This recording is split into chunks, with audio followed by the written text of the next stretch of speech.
5 interviews with 5 different head coaches at 3 universities. Yeah, the math ain't mathin', but today's episode, I'm going to take you into and let you learn about what I learned from those interviews in my player development career. Hello. My name is Ed Jones II. I am the host of this podcast, the Player Development Pod, which I am so thankful that you are tuning in. And I am the founder of Beyond the Field program, where we provide clarity in player development so that you can impact the lives of athletes.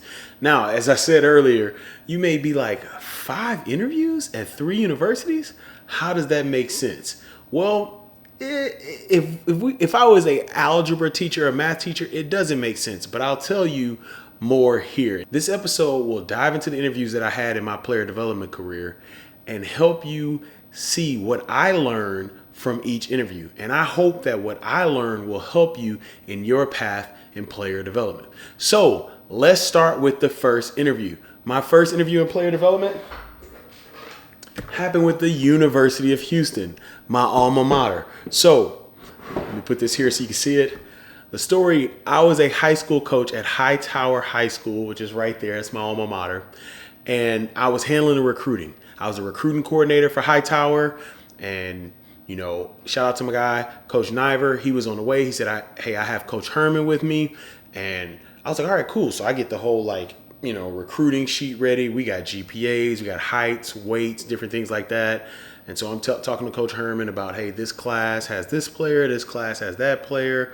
I'm congratulating him on winning the Peach Bowl. We had a couple guys who were committed to University of Houston at the time, and they decommitted and went to other universities. But anyway, my head coach, shout out to Coach Pedro McGinnis at Hightower, told Coach Herman, he's like, hey, Coach Herman, if I was you, I would be interviewing Jones. Well, Coach Herman looks dead at me and says, that's why I'm here. Can we get a room and let's interview? And I'm like, oh, snap. Like, I had no idea this was about to happen. So we go to the offensive meeting room, and in there, I'm interviewing. So Coach Herman is talking to me. He says, hey, we got this position. It's Director of High School Relations and Player Development, and we've heard great things about you. And I want to know if you're interested in the role. So we go back there and we are talking about the role. And I'm like, you know what, Coach? I really want the role because at the time I still wanted to be a coach. And so I'll do another podcast about that. But I still wanted to be a coach. And so I said, Coach, this is awesome for me because I've been wanting to learn O-line play, and this gave me an opportunity to learn O-line play. Coach Herman looked at me dead in my eyes and said, you're not coaching. You are developing my players and you're connecting with the high school coaches. That is what you're going to do. And he said, this is the thing that I learned. This is the number one thing I learned from my interview with Coach Herman. He said, if you want to be a coach, you need to be the best director of player development possible. And that will show me that you can be a coach. And that nugget right there is what I want to share with you. Be the best that you can be in the role that you're in right now. You never know who's watching. This is the head coach of my alma mater, the Houston Cougars, and he's telling me that if I want to be a coach, I need to be the best director of player development possible. Now, thankfully, for my career and all my athletes, I fell in love with the role and I didn't want to coach anymore. But that is the number one thing I learned in my first interview with Coach Herman is to be the best in the role that you're in right now. Now, before we get to the second interview at the same university, I want to talk to you about this. You're watching this. Maybe you're a professional in the role. Maybe you're a professional outside the role that wants to get in a role. Or maybe you're a student in a sports management program that is interested in player development. And you may have questions. There may be some confusion about player development, some of the stuff I'm talking about. And you're like, I want to make this impact, but where do I start? This is where you start. I want to come alongside you and guide you to getting clarity in player development so that you can be the hero in the story of so many athletes. So go in the show notes, send me an email, let's talk, and let me help you find clarity so that you can be the hero in the lives of so many. Now, back to my second interview at the University of Houston. So Coach Herman had the opportunity to go to University of Texas towards the end of the season. He leaves. I'm in the role. Our defensive coordinator, Coach Todd Orlando, is our interim coach. Coach Orlando comes down and he's talking to me. And I was kind of excited because a lot of our staff left. So there's an opportunity for me to go out and recruit, I wanted to go recruit in the different schools, go visit some of my high school coaches who are friends, and go in their school and get to know about their players. Coach Orlando came in my office and said, Ed, tell me what you do in the role. And so I explained to him what I did in the role. And this is my second takeaway from an interview, and that is knowing how to communicate what you do in the role. You must communicate what you do in the role to those, because you never know when you're going to be asked. So after I tell Coach Orlando what I did in the role, he looks at me, he says, you know what, Ed, I'm not going to put you on the road to recruit. I need you to stay here and help the athletes get ready for our game. And we were going to Las Vegas to play in the Las Vegas Bowl. And he said, I need you to stay here, and I need you to make sure that guys are good academically, because I was academic liaison. I need you to make sure guys are good mentally, because there's a lot of change going on. Our head coach has left, like I just said. He was like, I need you to be here to help this team. Everybody else was on the road recruiting. I had passed my recruiting test. Shout out to compliance. I passed my test, and I wanted to recruit, but I knew, listening to Coach Orlando, the most impactful thing I could do for our program was stay there at our program and help our athletes. So that was my second interview. My third interview at the same place, the University of Houston, came when our offensive coordinator, Coach Major Applewhite, was named the new head coach for the program overall. So Coach Applewhite is named the head coach at the University of Houston. I pick up my phone, I give him a call. I remember exactly where I was at. I was actually getting my license renewed. I'm at the DMV, and I call him. I say, hey, Coach Applewhite, congratulations on getting a job. He says, Ed, I want you to stay here in Houston. I say, hey, Coach, I appreciate it. Coach, I really love this player development, role. I'm learning. He said, Ed, I want you in recruiting. And at that moment, I'm like, Coach, I like it. He said, Ed, I want you in recruiting. Now, once again, I don't have a job because Coach Herman hadn't called me and said, hey, you're going to Texas. I'm in limbo. And so you know what I said? Coach, you got me in recruiting. And so that was a time I transitioned from player development to recruiting. And I'll give you all the episode on that because there's a lot of things I learned there. So for the whole year, I'm in recruiting. And it's good. I feel like I have an eye for talent. I got to work with, Alex Brown, learn deeper. Bobby Merritt, I got to learn deeper. Joe Alcozer, different people. I got to learn a lot about recruiting. But what was getting me was the players. They're like, oh man, you don't come around no more. Oh, Ed Jones don't mess with us no more. Ed Jones this. Ed Jones, where you at, Ed Jones? And I'm like, that was like, it was a joke, but it was eating me up because they were so used to me being around. And I started I had to have a heart-to-heart with a player. And he was like, man, I don't even know if you would come talk to me, man, because you'd be, chopping up film. We had to watch a lot of film for recruiting, a lot of film to evaluate players. He's like, man, we don't see you no more, man. So I'm thankful that you came to me. But, man, a lot of guys feel like we don't see you. And that was eating me up. And there were a few players that got removed off the team that I felt like, man, I could have helped them stay if I had been in the role. I felt like I could have, given them some advice and kind of seen some of the things, anticipate some of the things they would have done if I was in the role. And so at the end of the season, I was like, you know what? I'm going to go talk to Coach Applewhite, and I'm going to say, hey, Coach Applewhite, I need to get back in player development. So I walk into Coach Applewhite's office at our end of the year meetings, and the first thing he says is, Ed, I'm putting you back in player development. I need you there. So what I learned from there after my third interview in my first year in recruiting is that Coach Applewhite, my head coach, saw the value that I provided to his players. He saw the value and he said, you know what? I don't need to keep Ed in recruiting. Ed is more personable. Ed needs to be in player development. And so that was good for me. I walk in, I'm like, let's go. He's like, are you interested? I'm like, absolutely. Like, throw me back in there. This recruiting stuff, it was awesome. I love watching film, but y'all can have this. I want to be around the guys and impact their lives. And so that was what I learned from Coach Applewhite. So here we go again at the University of Houston. Coach Herman, number 1, be the best at your role. Coach Orlando, number 2, know how to communicate what you can do. And then Coach Applewhite, number 3, coaches see the value you provide for their program. Now, before we get to my next interview at a different university, so there's no more interviews at the University of Houston, I want to talk about the sponsor of this podcast. The sponsor is there is no sponsor. So if you're interested in sponsoring this podcast, if you're interested in bringing your message to a group of people, a lot of people that are committed to player development, reach out to me and let's make it happen. All right, so let's talk about my fourth interview at my second university. So my next university is University of Kansas. Now, once again, I had 3 interviews at the University of Houston. I thought I would have 4 because we had a new head coach coming, but we were not granted that opportunity to meet with the head coach. And so this is a crazy story, and I thank God for this story. The testimony is incredible. If you want to learn more about it, hit me up. I'll tell you the whole story. Literally, I was getting ready to go to the AD's office to get fired at the University of Houston. They let our whole staff go. And I get a call from the University of Kansas, and they say, "Hey, is this Ed Jones?" I say, "Yes." They said, "We heard that you're the guy for us as far as player development goes." I said, "You dang right I'm the guy. I'm the guy for you all." And I told him, I said, and it was Stephen Biter. Shout out to Stephen Biter. I said, "I'm going to call you back in 10 minutes because I'm about to get fired." So anyway, I get on the phone with Stephen, and he goes out and he tells me he sets up, AFCA was in San Antonio that year. So he sets me up with an interview with Coach Miles the next week. So I'm, getting all my stuff together, everything we did at the University of Houston, and I am preparing for this interview.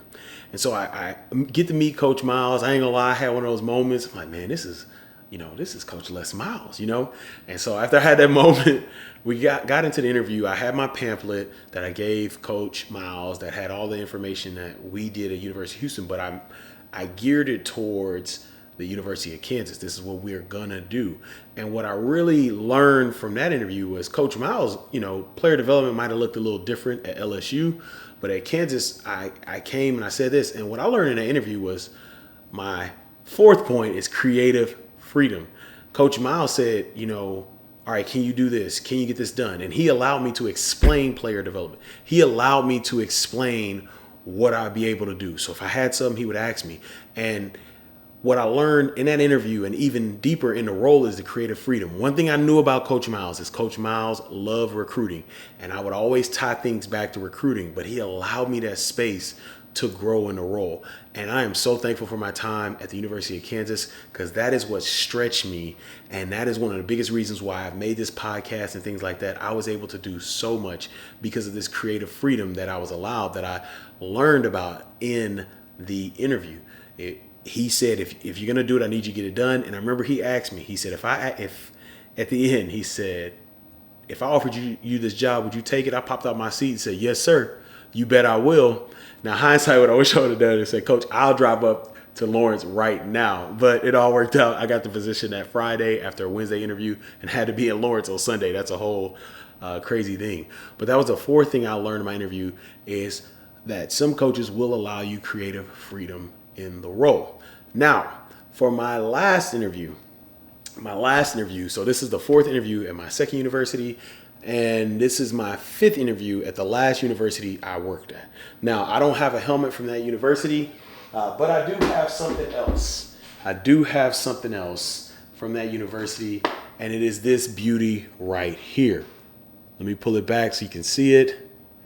It is the Big 12 championship ring. There it is. So I'll put this on this finger because I have my marriage ring on, my wedding ring on, and I just hit the mic. All right. So my 5th interview at my 3rd university, I had an interview with the head coach. He reaches out to me while I'm at University of Kansas. This is during the pandemic. He says, "Hey, I've heard about you. There's people that are talking about you. They're saying that there's different things you do in player development." I'm like, "Thank you, coach. I appreciate it." And we had like 3 or 4 calls where it was like, hey, this is what I see player development as. And it was more me listening. Very different from my interview at the University of Kansas where I was able to talk about player development. And I found that out in hindsight, and we'll talk about that. But it was a lot of like conversation about programming and things like that. And one thing somebody told me at the University of Kansas was, "Hey, Ed, you're going into a situation where the head coach is going to hire you and the chief of staff is not in place." And so I said, can you talk deeper about that? And they said, "Hey, I bring that up because, you know, when the year goes on, you're going to report to the chief of staff, and most likely most chief of staffs are hired, and then they help with the player development hire. So I said, thank you for you know, sharing that with me. Now I'm thinking about this, but I get on the phone and the head coach is like, hey, we're gonna give you assistant AD title and a $40,000 pay raise. This is during, you know, this is 2021, so we're coming out of the pandemic, and I'm kind of like, look, man, I've been on furlough. This $40,000 pay raise, this sounds really nice. And so I take the role. But what I learned from that interview, is clarity and alignment are critical. Clarity and alignment. And so I never truly got clarity on what the role would be. And in hindsight, I never had opportunity to talk about player development. And then the alignment piece, which I talked about earlier, I was hired and then the chief of staff was hired. And so whatever was communicated to me about what the role would be wasn't necessarily communicated to the chief of staff. And so in the role, there were challenges where I was like, hey, this is, you know, what I talked to coach about. And the chief of staff was like, well, this is what I understand. And in hindsight, I wish I would have just got us all together and say, let's just flesh this thing out. What does it look like? And so once again, clarity and alignment are critical. Some of you all know my story from that university. Things didn't work out well, was let go. I got a podcast about that, which you can, one of these cards up here or something, you can find it. But just want to share that with you all. As you're going through interviews, make sure that you're getting clarity and alignment. Ask those questions. Hey, who do I report to? Are they in the space? If I would have said, hindsight, if I would have said, hey, coach, just want to ask you, who do I report to? Well, you report to our, you know, chief of staff. Well, who is this chief of staff? Well, we haven't hired that person yet. Maybe I would have said, coach, you know, as you go through this, can I meet with the chief of staff? You know, now hindsight, $40,000 pay raise, I'm probably still going. I'm not gonna lie to you. But you all that are listening, maybe you have a little more leverage. Clarity and alignment are critical. So those are the 5 things I learned from interviews. Number 1, be the best that you can be at the role. Number 2, communicate your role efficiently. Number 3, the head coach sees your value in the role. Number 4, there's creative freedom. Some coaches will give you creative freedom. And number 5, clarity and alignment are critical to success in the role. Now, I'm gonna give you a bonus interview tip. This was from a university that will remain nameless, but they reached out to me when I was at Baylor, my last university. 4 months in, they reached out and they were like, hey, are you interested in the role? And I was like, nah, I'm good. You know, I'm in a good place. This is what's going on. That university kind of had a lot of stuff going on. There were things I didn't want to touch. You also have to look at that in, you know, as you're going through interviews and things like that. There were, you know, things coming down the pipeline. And I was kind of like, I don't know about that. They hit me up in May. They called me a couple times and I politely declined. Well, I found out from other people like, hey, man, they're really interested in you. And I was like, man, I'm in a good place. Me and my family have moved. I'm back home in Texas, close to where I'm from. I'm from Houston, Texas, if you don't know.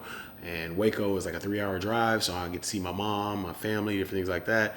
I was in a good place. Well, this university, the same university that wanted to take me away from Baylor University, when I was let go at Baylor and I was a free agent, they hit me up after, you know, right after championships before the bowl season.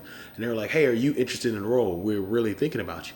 And I said, yeah, I'm actually, you know, I am interested in the role now. And they were like, oh, awesome. So as time went on, they found out that I was a free agent, you know, and I explained it in as cordial a manner as possible, as professional as possible. And they backed off. And this was weird to me because I was like, y'all are the same ones that wanted me to leave this university and leave this coach and this program in disarray. And now that this program has left me in a sense, and I'm open and I can now freely come to your university and work for you, you all are kind of backpedaling. And so what I learned from that is, unfortunately, for some universities, logos do matter. What mattered for this university was the opportunity to steal someone from a university. And so it was a lesson I learned, and shout out to that university. You know, I hope they're doing well. But once again, that's a bonus tip. Sometimes logos do matter. Well, you know who doesn't care about logos? Me. I want to help you be the best that you can be in the player development role, or learn about player development as you transition in a role. And so because of that, I want you to check out this video here, these videos here, subscribe, like the video, and let me know what else you want me to cover during this podcast. Hey, and as I always say, which I forgot to say in last week's podcast, is go out and create generational impact. Don't wait, create that generational impact today.